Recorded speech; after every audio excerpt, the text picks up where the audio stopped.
నమస్తే. Welcome back our channel Bhavani happy family. అందరూ ఎలా ఉన్నారండి? అందరూ బాగుండాలి. అందులో నేనుండాలి. సో ఏంటి చూస్తున్నారు?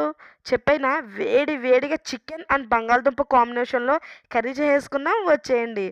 సో ప్రాసెస్‌లోకి వెళ్ళే ముందు ఒక చిన్న రిక్వెస్ట్ అండి. ఇంకా మన ఛానల్‌ని ఎవరైనా సబ్స్క్రైబ్ చేసుకోకపోతే ప్లీజ్ సబ్స్క్రైబ్ చేసుకోండి. అలాగే పక్కనే బెల్ ఐకాన్ ఉంటుంది. దాన్ని టింగ్ మని ప్రెస్ చేశారంటే ఆల్ నోటిఫికేషన్ ఇచ్చారంటే నేను ఏ వీడియో పెట్టినా మీ వరకు చేరుతుంది.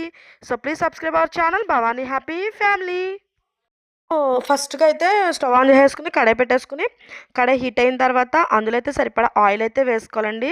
సారీ అండి ఈ మధ్యన వీడియోస్ అనేవి సరిగ్గా పోస్ట్ చేయలేకపోతున్నాను. కొంచెం ఎగ్జామ్స్ అవి ఉన్నాయి చదువుకుంటున్నాననమాట. సో ఇప్పుడు కొంచెం ఆయిల్ హీట్ ఎక్కిన తర్వాత పచ్చిమిరపకాయలు వేసుకోవాలండి. తర్వాత ఆనియన్స్ చిన్న చిన్నగా కట్ చేసుకున్న ఆనియన్స్ కూడా వేసేసుకోవాలి.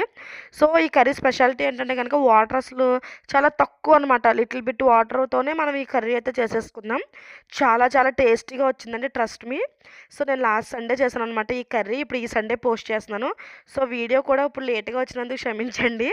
సో అంటే గొప్ప ఫాలోవర్స్ ఏమీ లేరు. బట్ ఏంటంటే నా కోసం ఎదురు చూసే నన్ను సబ్స్క్రైబ్ చేసుకున్న వాళ్ళు ఉంటారు కదండీ! సో వాళ్ళ కోసం చెప్తున్నాను.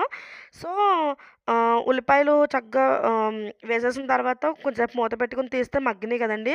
సో ఇప్పుడు కొంచెం పసుపు అయితే వేసుకోవాలి. సో పసుపు వేసుకొని కొంచెం మనము కలుపుకొని తర్వాత అల్లం వెల్లిపాయ పేస్ట్ కూడా వేసుకోవాలనమాట. సో అల్లం వెల్లిపాయ పేస్ట్ కూడా వేసేసుకొని చక్కగా ఒకసారి అయితే కలిపేసుకుందాం చక్కగాని. సో చూసారు కదండీ! భలే ఉన్నాయి ఆనియన్సే. ఇందులోకొచ్చేసి మనం తగినంత కారం అయితే వేసుకోవాలండి. నేనైతే ఒక నాన్ వెజ్ కాబట్టి ఒక 3 స్పూన్స్ అనేది నేను కారం అనేది వేసాననమాట.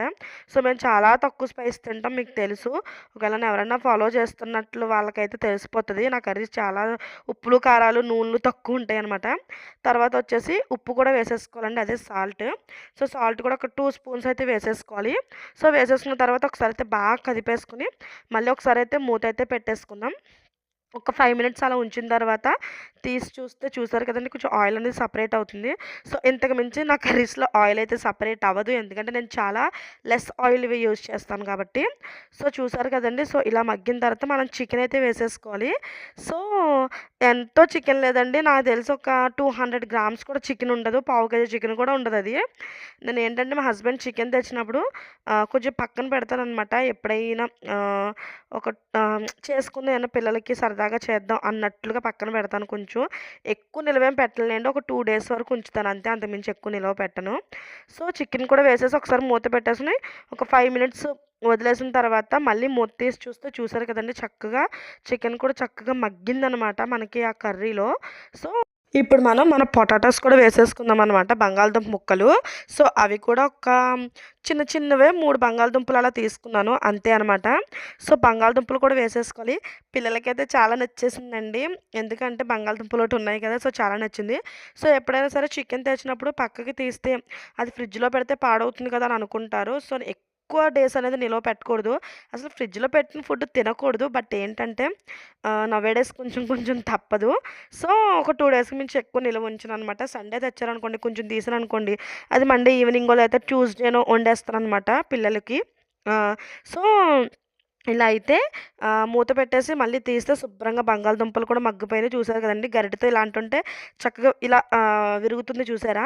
సో ఇలా అయితే సరిపోతుంది. ఎక్కువ మరీ మగ్గిపోయినా మనం తినలేమనమాట. ఆల్రెడీ కొంచెం ఇంకా కొంచెం కొంచెం వాటర్ ఏసి మగ్గిచ్చేసరికి అదే అయిపోతుంది. సో ఇదొచ్చేసి నా హోమ్‌మేడ్ మసాలా.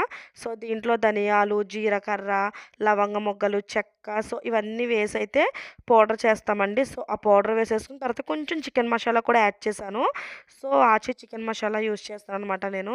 సో అది కూడా కొంచెం వేసిన తర్వాత చక్కగా కలిపేసుకొని కొంచెం కొత్తిమీర అనేది వేసేసుకొని కొంచెం వాటర్ ఎంతో కాదు మీరు చూసారు కదండీ! ఒక టీ గ్లాస్ వాటర్ కూడా నేను వేయలేదు. ఒక 4 టేబుల్ స్పూన్ వాటర్ మేబీ పడుంటాయి అంతే. సో ఆ వాటర్ అయితే వేసేసి చక్కగా ఒకసారి కలిపేసుకున్నా. సో చక్కగా కలిపేసుకొని మూత అయితే పెట్టేసుకుందామనమాట. సో మూత పెట్టేసుకొని మళ్ళీ ఒక 5 మినిట్స్, ఒక 10 మినిట్స్ అట్లా మగ్గనిద్దామండి. సో మగ్గనిచ్చిన తర్వాత తీసి చూస్తే చూసారు కదండీ! చక్కగా ఆ కర్రీ అయితే రెడీ అయిపోయింది. వేడి వేడి, వేడి వేడి చికెన్ అండ్ బంగాళదుంప కర్రీ అయితే రెడీ అయిపోయిందనమాట. చాలా చాలా ఇష్టపడతారు పిల్లలు. సో మనకు కూడా చాలా నచ్చుతుందనమాట. చాలా బావుందండి. సో, ఇది మామూలు ప్లెయిన్ బిర్యానీలోకైనా, పులావ్‌లోకైనా, సో, ఎందులోకైనా చక్కగా తినేయొచ్చనమాట. సో, ఎంత బా వచ్చింది చూసారు గదా! చూస్తుంటేనే అర్థమైపోతుందండి. మనకి ఏదైనా బా వచ్చింది అంటే, అది మనకి కళ్ళతో చూడగానే అర్థమైపోద్ది. ఇది టేస్ట్ బావుంటుందనేసి. నాకు కూడా ఇది చూడగానే టేస్ట్ బావుంటుందనేసి అర్థమైపోయిందనమాట. సో, అలాగే టేస్ట్ అయితే చాలా, చాలా, చాలా, చాలా బావుందనమాట. సో, ఇంకా నన్ను ఇంకిలా ముందుకు తీసుకెళ్ళి ఆదరిస్తారని మనస్ఫూర్తిగా కోరుకుంటున్నాను. మన 1000 సబ్స్క్రైబర్స్‌కి దగ్గరగా ఉన్నానండి. సో, త్వరగా 1000 సబ్స్క్రైబర్స్ చేసేయండి ప్లీజ్. మీ వల్లే అది నాకు సాధ్యమవుతది. సో, మీరే నన్ను ముందుకు నడిపించాలి. సో, చూసారు కదండీ! వేడి వేడిగా గుమగుమలాడే చికెన్ బంగాళదుంప కర్రీ అయితే రెడీ అయిపోయింది. Please subscribe. Bye bye.